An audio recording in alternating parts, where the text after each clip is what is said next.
বন্ধ হয়ে গেছে নানা সময়ে বিতর্কের মুখে পড়া প্রায় ৪,০০০ কোটি টাকার ইভিএম প্রকল্প। ইভিএম বাদ দিতে সুপারিশ করেছিল নির্বাচন ব্যবস্থা সংস্কার কমিশনও। আগামী ত্রয়োদশ জাতীয় সংসদ নির্বাচন হবে ব্যালটে। নির্বাচন ব্যবস্থা সংস্কার কমিশনের সদস্য ও নির্বাচন বিশেষজ্ঞরা বলছেন, ভবিষ্যতে ইভিএম এর জায়গায় উন্নত প্রযুক্তির ডিজিটাল ভোটিং মেশিন আনতে পারে কমিশন, যেখানে নিশ্চিত হবে ভোটের স্বচ্ছতা।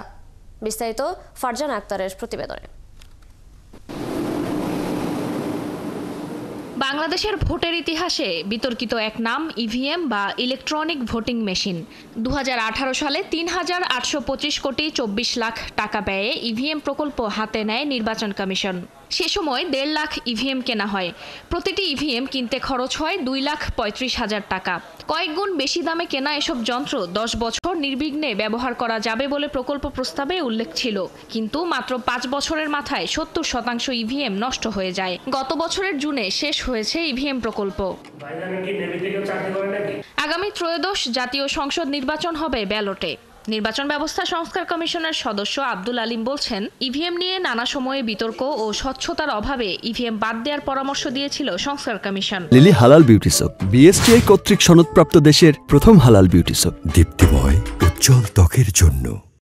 তবে ব্যালটই একমাত্র সমাধান না জানিয়ে তিনি বলেন, আগামীতে দেশে সুষ্ঠু নির্বাচন আয়োজনে বিশেষজ্ঞদের পরামর্শে নতুন ভোটিং মেশিন আনতে পারে ইসি। এখনকার ইভিএম বাতিল করতে বলার কারণটা হচ্ছে এটা নিয়ে যারা নির্বাচনের স্টেক হোল্ডার তাদের ট্রাস্ট নাই, আস্থা নাই, এবং মূল জায়গাটা হচ্ছে যে ইভিএম যখন চালু করা হয় তখন সব দলের কনসেনসাস ছিল না। আর একটা সমস্যা হচ্ছে এটার সঙ্গে ভিভিপ্যাট যুক্ত নাই, অর্থাৎ আমি যে ভোটটা দিচ্ছি কোন প্রতীকে ভোট দিচ্ছি, যদিও মেশিনের মধ্যে একটা ছবি আসে কিন্তু কোনো স্লিপ আসে না।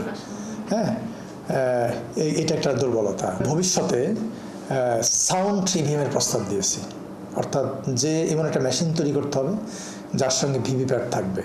এমন একটা মেশিন তৈরি করতে হবে যেটা দ্বারা সঠিকভাবে ভোটার আইডেন্টিফিকেশন থেকে শুরু করে যে স্টেপসগুলো আছে, মেশিনের স্টেপসগুলো আছে, এটা সফটওয়্যার, হার্ডওয়্যার, সোর্স কোড সব কিছু মানুষের সামনে প্রকাশ করা যায়। এদিকে নির্বাচন বিশেষজ্ঞরা বলছেন, ইভিএম, ব্যালট বা যে পদ্ধতিতেই ভোট হোক না কেন, রাজনৈতিক দলগুলোর ভোটে পেশি শক্তি খাটানো, কালো টাকা ব্যবহার বন্ধ ও সহিংসতা বন্ধের মানসিকতা না থাকলে সুষ্ঠু ভোট আয়োজন সম্ভব হবে না। একটা নির্বাচন করতে হলে কি দরকার? ভোটারদের সচেতনতা এবং রাজনৈতিক দলগুলির নৈতিকতা এবং তাদের সহযোগিতা এবং ইলেকশন কমিশনের স্বাধীনভাবে কাজ করার যে করতে যাওয়ার যে সদিচ্ছা সরকারের, এগুলি দরকার। এখন সেইগুলো যদি ঠিক থাকে তাহলে ডিজিটাল পদ্ধতিতেই যাই, ম্যানুয়াল পদ্ধতিতেই যাই, ইট ডাজন্ট ম্যাটার। আগামীতে দেশে নতুন ভোটিং মেশিন আনলে ঢাকা বিশ্ববিদ্যালয়, বুয়েট সহ দেশের তথ্য প্রযুক্তি খাতে বিশেষজ্ঞদের মতামত ও রাজনৈতিক দল সহ অংশীজনদের সম্মতিতে অনুমোদন করার পরামর্শ বিশেষজ্ঞদের। ফারজানা আক্তার, ৭১, ঢাকা।